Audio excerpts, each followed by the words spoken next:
Why did Caitlin Clark and Sabrina Ionescu reject competing in the NBA All-Stars three-point contest? The NBA All-Star Weekend has always been the backdrop of many iconic moments, from Allen Iverson's 2001 MVP comeback to Shaq and Kobe Bryant's reunion in 2009. And last year, the spotlight was on Stephen Curry and Sabrina Ionescu's three-point showdown.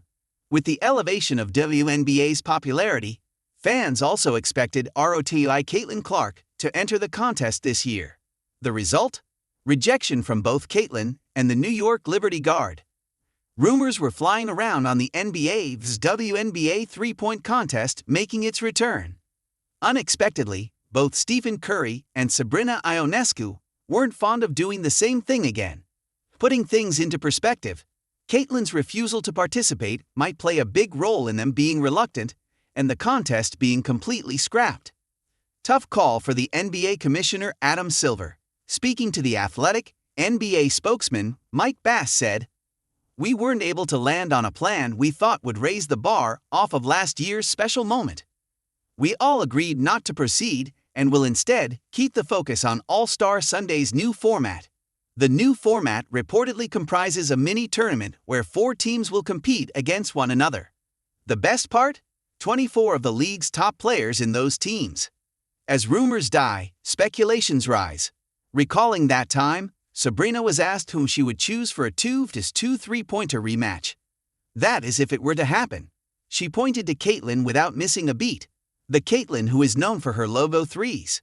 Anyone would do the same, right?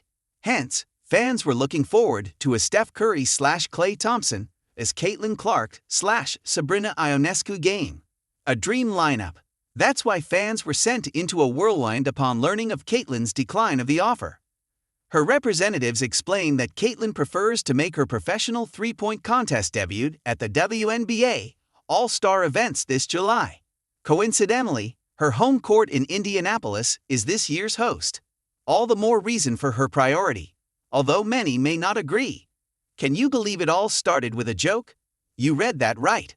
The first of its kind contest between the NBA and WNBA happened because Ionescu jokingly challenged Curry on social media.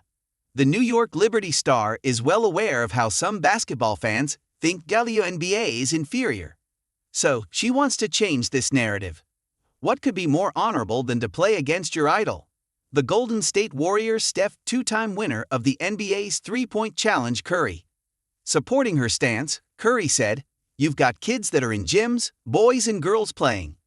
Whatever else comes out of it, we're going to continue to tap in and invest in moments like these that can move the needle."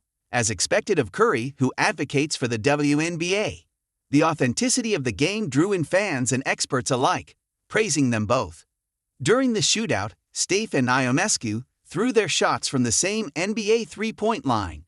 Speaking of three-pointers, did you know WNBA's three-point line is positioned at 22 feet, 1.75 inches? And how is it relevant, you ask? Well, the NBA's line is 1 foot, 9 inches longer. In an impressive duel, Curry, 36 won against Ionescu, 27 by 3 points. Obviously, it became the main highlight of the night. No wonder, fans are visibly disappointed by this year's cancellation. But hey, all hope is not lost. There's the WNBA All-Star this summer, and we get to see Ionescu and Caitlin on the same ground. All eyes on the Indiana Fever rising star, Caitlin Clark.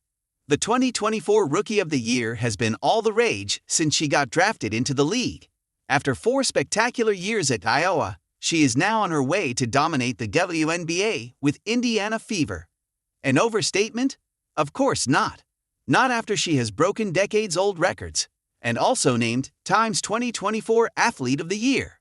The logo threes is her trademark, the mantra to her explosive popularity. Her outstanding shots from well beyond the arc drew in a massive influx of fans.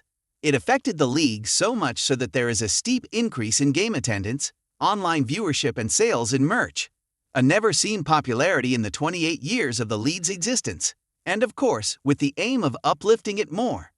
The Fever is coming back for the playoffs after 8 years. Nonetheless, with a trump card. With Caitlin's unmatched skills and dominance on the court, She carries the weight of bringing the championship back home. Will she be successful in her endeavor?